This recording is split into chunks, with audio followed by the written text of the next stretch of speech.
As you heard yesterday on the broadcast, we talked about an additional 1,500 troops being sent to the border to help 2,200 that are already there from National Guard.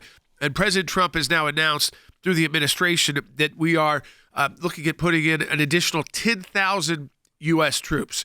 Now, we don't know if that's 10,000 plus those 1,500 that were announced or in addition to those 1,500, but you're looking at a significant increase going from about 2,200 to what we know is definitely over 12,000, somewhere around there, and it could be closer to 13,500 troops to, again, work with ICE and Customs and Border Enforcement on the areas where you've got the most illegal immigration going on to make sure that we are able to secure our border. The 1,500 troops were given 24 hours to deploy these additional troops to the border, then additional 10,000 troops, and all sorts of different kinds. So you've got intelligence troops to figure out, where the people are coming across, what the cartels are doing. And it is a massive change in policy on the southern border.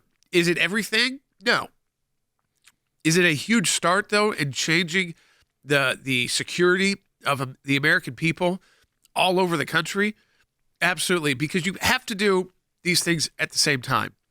You can't just go and focus on who's here illegally now and let that continue to happen, right? So if you deport one person, 4 more people come in illegally that day, you're not really changing the numbers at all. So you've got to do both. It's a big crisis that this administration isn't afraid to treat as an emergency. In fact, Will, that's how the president is able to send the troops. He had to declare it was an emergency. The Biden administration, that it was not in their political interest, I guess, even though that the American people understood what was happening across the country, not just in border states, but they wouldn't do it. And so they didn't give themselves the authority to put more security on the border. And that's because they've got leftists on that were pushing these basically open border, don't enforce the laws that we already have, and of course don't declare it an emergency, because that means you'd actually be sending troops down who would stop people coming in illegally. And Jordan, we should point this out as well, because Trump derangement syndrome is alive and well, especially in the mainstream media. This is a contrast. We're going to show this photo. It's of an SUV that was seized at the border in Arizona.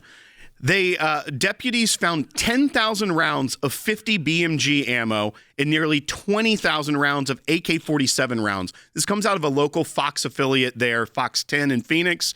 They were stuffed into vehicles, and all this ammunition, 20,000 rounds of 50 caliber and 20,000 rounds of AK-47, were being transported by asylum seekers.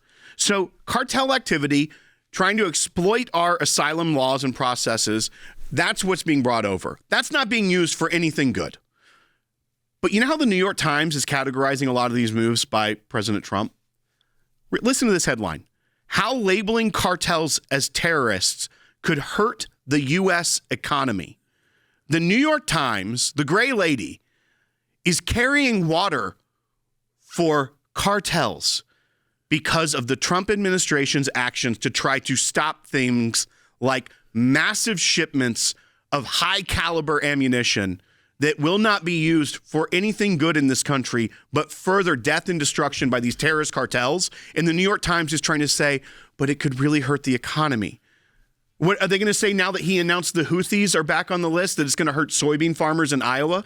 I mean, this is the most absurd thing I've ever seen in my life. And we were gaslighted by the administration for 4 years, saying that it wasn't a crisis, there wasn't an invasion, that the border was secure, when in reality, what you've seen since Monday, when you not just look at the border and these steps that he's taking to secure the border itself, the physical border, but Bill Malugin at Fox News put out last night that they've embedded with an ICE unit in Boston.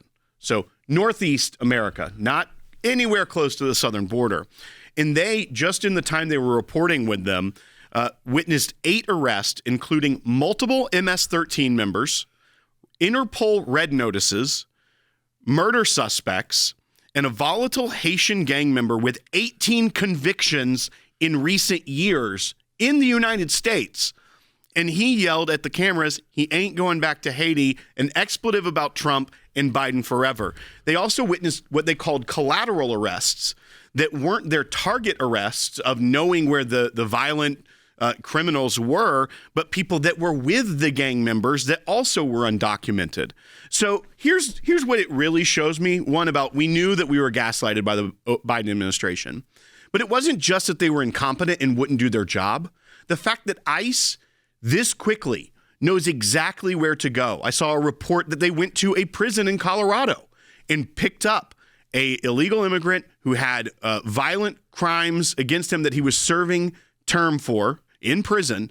They went and picked him up, put him in ICE detention so they can start the deportation proceedings. Yeah. The fact is, not only did they let the border stay open, they knew where the bad guys were in our city.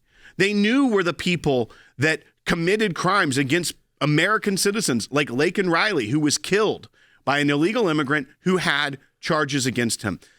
ICE knew where to go the whole time. Yeah. It tells me that Secretary Mayorkas was rightfully impeached by the House of Representatives because they weren't doing their job. They knew where to go find the worst of the worst to get them out of our country, put them in ICE detention until they can go through the deportation hearings to get them out, and they refused to. That is so much worse than them just not doing their job. They had people that were doing their job, knew exactly where to go, and it only took a couple days for thousands of these people to be taken into custody by immigration services, by ICE. That is really, really devastating to the American people, that the Biden administration knew exactly where to go, and they did nothing. They didn't care about protecting Americans because of their political narrative.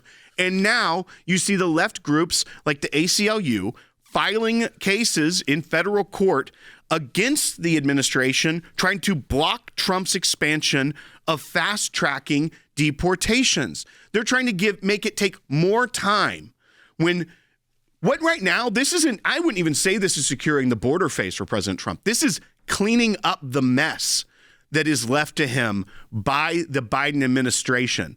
And that's going to take a while, but that's also why it's important to do it in two parts. Send the ICE agents, go get the people you know where they are, but at the same time, get the National Guard, the military down to the border to secure it so that you're not playing catch up later when more of these people keep coming in.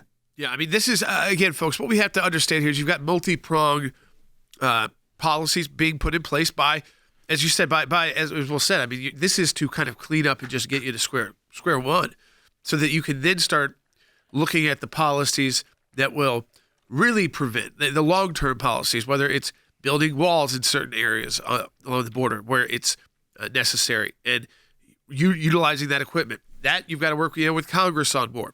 Is it that you need more people and you've got the military able and ready to be deployed within 24 hours? I mean, the fact is, it tells you a lot about the United States that a president can come in a few days, not even have a Secretary of Defense yet, and have 1,500 troops deployed to the border in 24 hours, and probably the additional 10,000 employed as not much longer than that once they put together what kind of troops they need and who is available for these deployments. And remember, it's not all the same kind of individual. So I think right off the bat, what you have to understand here is you've got an administration that wants to fight for you. They want to fight for the issues that you care about.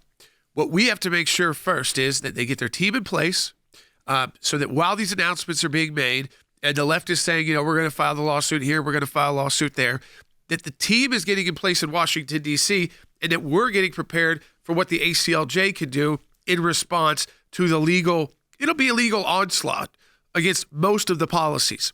Even policies that most Americans would agree on, they will use and they will try to use to divide us. They'll try to use to attack us. But the truth is, and I think what we can seize on, and you may be feeling it too, and it's different about where you live.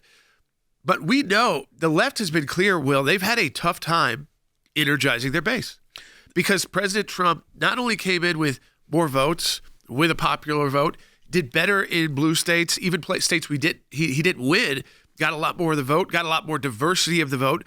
So their traditional base has looked at it, I think, two ways. One is, okay, we got destroyed in the election trying to run on our issues, even by shifting in a new candidate, and that didn't work. So how do we fight this guy who is, we know from the first term, was able to get a lot done in 4 years. And you already see what he's doing in 1 days. Most presidents at this point, you might get a few of those executive orders going, and it might be 100. But that's about all you'd see. You would already see them engaging international discussions. But this is a president who was already ready. He was ready before day one because he's been through the process. He knows these leaders. He's able to do, I've already seen him more speaking out, answering questions than I remember ever Biden doing. And the American people, that could go a long way in getting public support for your policies. Then you have to have the legal backing. If we don't win in court, when these get challenged, some we hope to get, win quickly. Guess what? They're just policies. So we have to be ready and prepared.